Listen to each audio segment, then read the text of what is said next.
I'm Rachel Grimm, and welcome to the podcast With All Your Mind. I'm here to help us understand the Bible with cultural and historical context, linguistic info, and other cool stuff. Enjoy.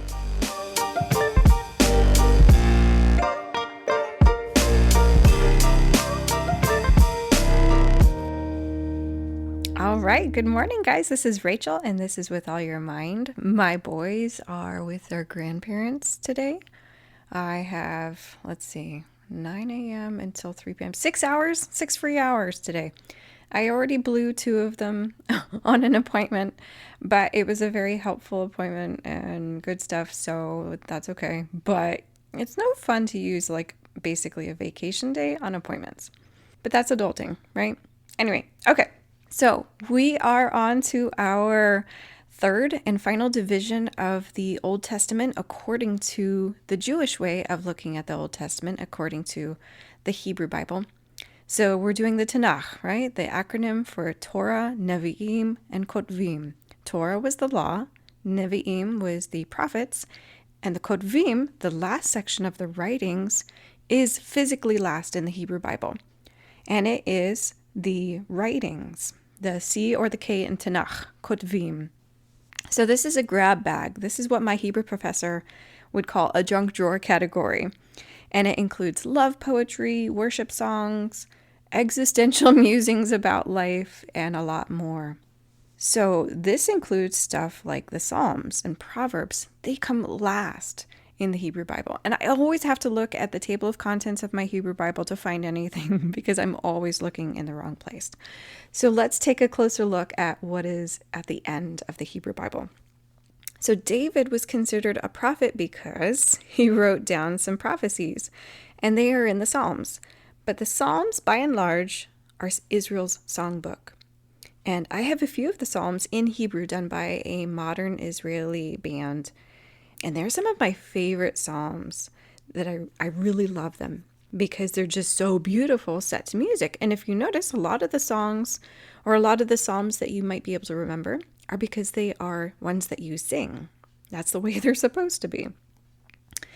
So they're prayers and worship songs, but also odes and just plain old poetry. And there are ones that are specially organized, like the acrostics, and we talked about this earlier in the season, like Psalm 9 and Psalm 111, and the one that everybody knows, Psalm 119. But this is nothing new in the history of the world. There are plenty of examples of songs and odes in ancient Near Eastern literature, such as, and I put a link for this in the show notes, a song to a Hurrian god. The Hurrians were a people group that I usually get confused with the Hittites because they came from the same general area, modern-day Turkey. This god was worshipped in that upper Mesopotamian area. So people have been writing music to and about their god forever. This is just a thing, right? Now, another book in this section, Lamentations, is literally a eulogy for Jerusalem and the nation of Israel after Jerusalem was destroyed by the Babylonians in 586 BC. And everybody in all cultures experiences death and mourning and destruction. And there are examples of that kind of literature throughout the world, right? That's nothing special to Israel. But Lamentations is an example of mourning. The book of Song of Solomon is love poetry, pure and simple. Nobody debates that. But there are usually lots of ways that we're told to interpret it. But the point is, it's love poetry. The thing that I think about that's similar to Song of Solomon is Shakespeare's Venus and Adonis. I only remember this, and I only ever read it because I had to write a paper on it in high school. And my paper was about the themes of the color in this. But basically, the point of the story is we have examples of other love poetry in other places, but we often see it in Egyptian writings. Same time as Song of Solomon, we have Egyptian love poems. Wisdom literature is a subcategory of the writings, and it's a pretty interesting one. This is the one I want to talk about a little bit more. Proverbs is our classic example of what we call wisdom literature. And in Proverbs we have, and we talked about this again in a previous episode about the structure of the Proverbs, and that's in season 3 as well. But what Proverbs is it gives sayings that are generally true. And I say generally true because they are examples of what wisdom is. But it does not guarantee a good outcome if that wisdom is followed.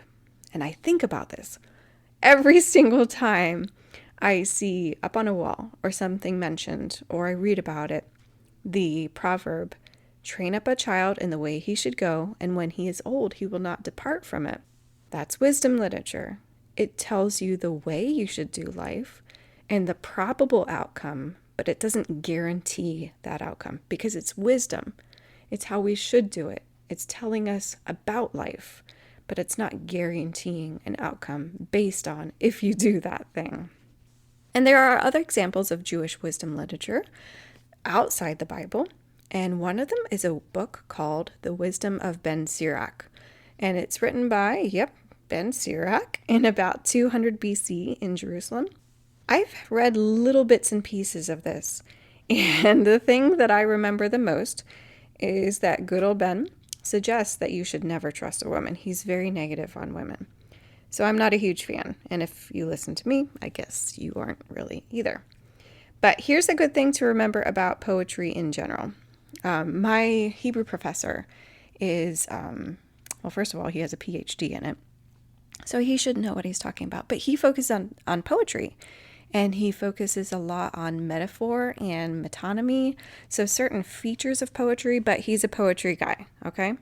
So I trust what he has to say about it. And he talks a lot, whenever he talks about Hebrew poetry, and poetry in general can be this way, so it's a good way to think about poetry, is that it is dense language. It is compact language. Basically, if you can leave out a word or combine it with another word, you do it.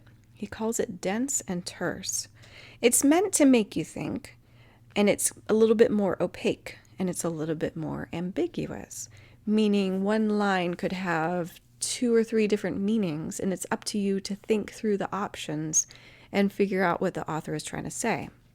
And it's usually harder to understand because it's not as descriptive of the situation as you would want it to be. So it has short lines, not so many words, and not so many connecting words. In Hebrew, they can very often do this thing. We don't have it in English, but it's kind of like contractions where you combine 2 words. I can't, won't, shouldn't, that kind of thing.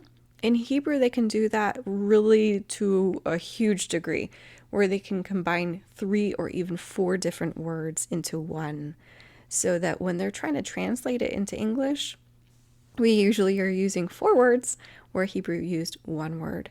So in Hebrew, it can be really dense, really compact, where a whole line of poetry could have 3 words, and it conveys something, but it doesn't give you the whole idea. And it's up to you to think through what it's supposed to be saying.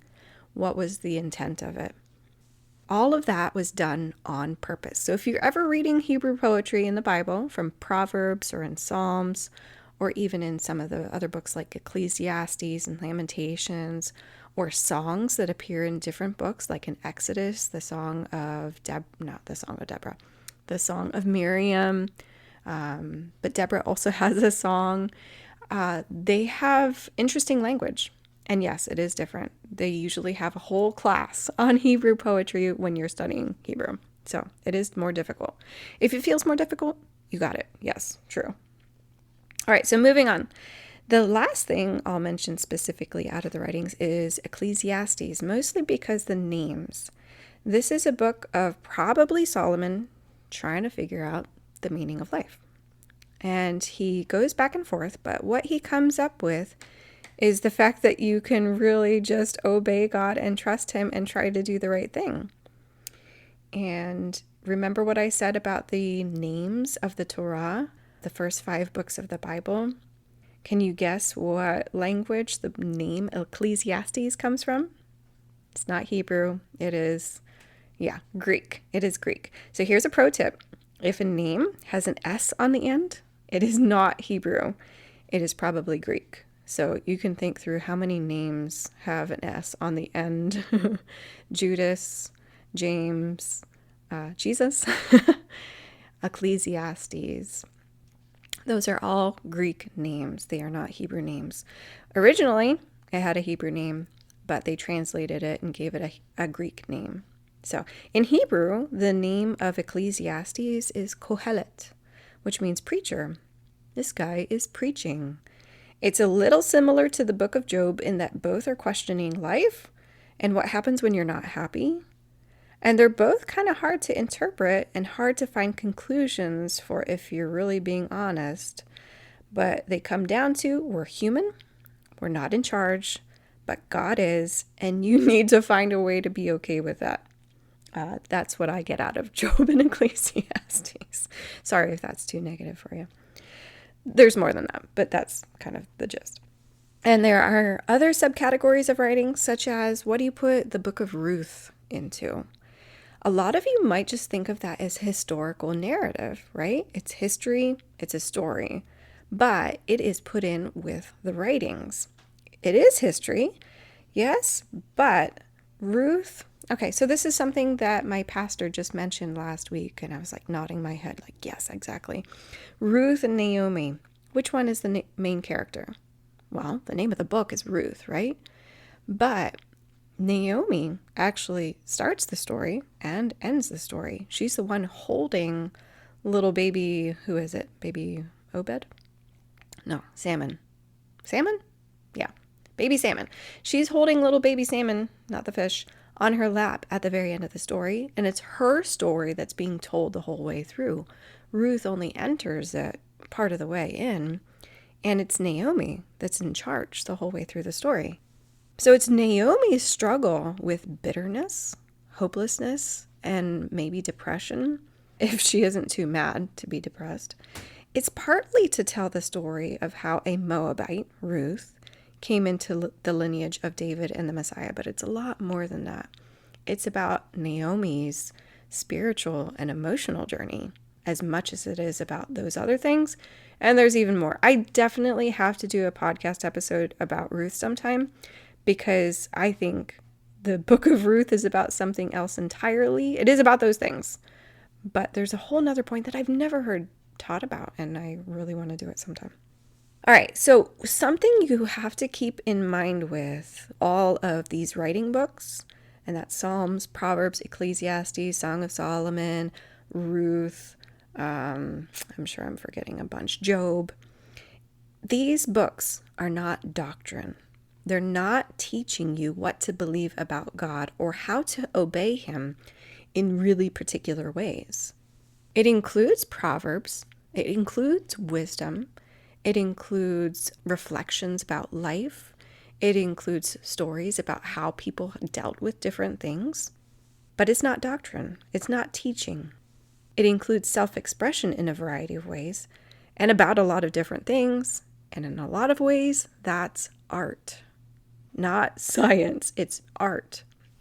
So when I think about art and self-expression, I think about Tolstoy because he had this really great quote, right? So I was a Russian studies major in college, and I think I read War and Peace for fun at some point. I don't know.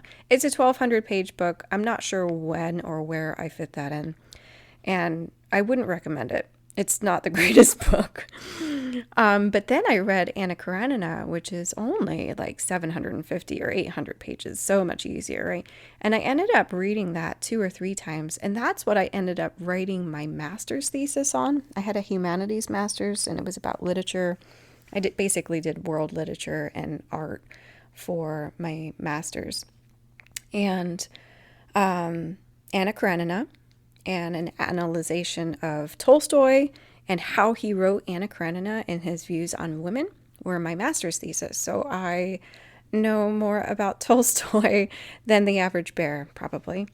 But anyway, Tolstoy had a lot of quotes that are really good. They still stick in my brain to this day. I wouldn't recommend being a big fan of his. He got a little crazy and was pretty weird. But anyway, here's a quote by him that I've thought about for decades now because I think it's a great quote. This is what he said. Art is a microscope which the artist fixes on the secrets of his soul and shows to people these secrets which are common to all. I'm going to read that again. I know it's hard to pay attention to a quote when it's just being read to you. Art is a microscope which the artist fixes on the secrets of his soul and shows to people these secrets which are common to all. So Tolstoy is saying that art just really reveals what everybody's feeling, what everybody thinks that is just particular to them. And whether you feel happy about that or sad about that or excited about that or just feel the feeling itself without caring that it's shared by everybody else, that's art. So when we read something in the Bible that we realize someone else feels or thinks or acts the same way I do, we can have a variety of reactions. And it's good to know that we're not alone. Sometimes it's frustrating to know we're not alone because we hoped that it could just go away. But the purpose of the writings as art is partly to do that for us, to help us recognize our common experiences and help us still be able to stay faithful and loyal to God through it. So if you ever wished there was more art, more art related to Christianity or in the Bible, there is.